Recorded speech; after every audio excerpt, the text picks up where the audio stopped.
పంచాయతీరాజ్ సదస్సుతో ప్రారంభిస్తున్నాం. ఎల్లుండి జై హో బీసీ కార్యక్రమంతో ప్రారంభిస్తున్నాం. అదేవిధంగా 5వ తారీఖున మొదటి మీటింగ్ కనిగిరి కాన్స్టిట్యున్సీలో ఒంగోలు పార్లమెంట్లో ఈ కార్యక్రమాన్ని నిర్వహిస్తున్నాం 5వ తారీఖున. 6వ తారీఖున విజయవాడ పార్లమెంటు తిరువూరులో, అదే రోజు సాయంత్రం నరసాపురం పార్లమెంట్ ఆచంటలో జరపాలని చెప్పి నిర్ణయించాం. మీ పిల్లలు ఇంటర్మీడియట్ మరియు ఎంసెట్ చదువుతూ సబ్జెక్ట్స్లో కన్ఫ్యూజ్ అవుతున్నారా? కాన్ఫిడెన్స్ లెవెల్ తక్కువగా ఉందా? రిపీటెడ్ మిస్టేక్స్ చేస్తున్నారా? అయితే మీకోసమే ఉంది Rise app.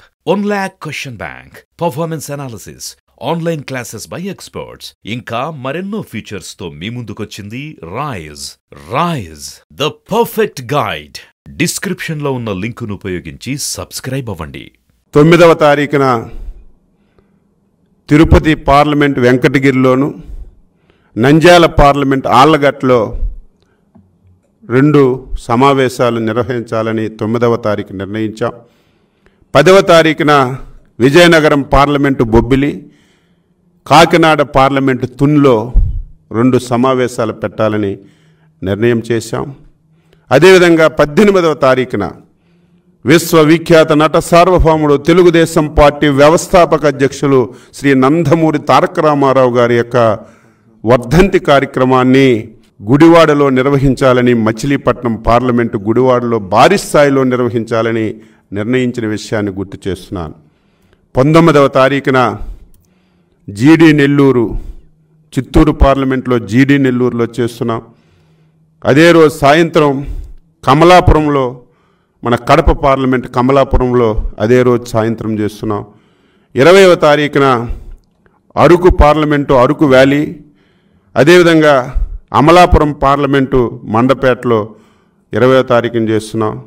24న Rajampet parliament Pileru, Anantapuram parliament Uravakonda. 25వ తారీఖున నెల్లూరు పార్లమెంట్ కొవ్వూరు అసెంబ్లీలో, కర్నూలు పార్లమెంట్ పత్తికొండ అసెంబ్లీలో 25వ తారీఖున, 27వ తారీఖున రాజమండ్రి పార్లమెంటు గోపాలపురం, గుంటూరు పార్లమెంటు పొన్నూరు, 28వ తారీఖున అనకాపల్లి పార్లమెంటు మాడుగుల, శ్రీకాకుళం పార్లమెంటు టెక్కలి, 29వ తారీఖున ఏలూరు పార్లమెంటు ఉంగుటూరు, బాపట్ల పార్లమెంటు చీరాలలో ఈ సమావేశాలు పెట్టాలని నిర్ణయం చేసిన విషయాన్ని మీ అందరికీ ఈ సందర్భంగా గుర్తు చేస్తున్నాను. ఈ 5వ తారీఖు నుంచి 29వ తారీఖు వరకు ఈ కార్యక్రమాలన్నీ భారీ స్థాయిలో జరుగుతాయని ఈ సందర్భంగా తెలియజేస్తూ, దీనికి ప్రజలందరూ సహకరించాలి. స్వచ్ఛందంగా ప్రతి ఒక్కరూ కులాలకు అతీతంగా, జాతులకు అతీతంగా, ప్రాంతాలకు అతీతంగా వాలంటరీగా వచ్చి ఈ సభని విజయవంతం చేయాలని చెప్పి రాష్ట్ర పార్టీ తరఫున ప్రతి ఒక్కరికి కోరుతూ అందరికీ నమస్కారం.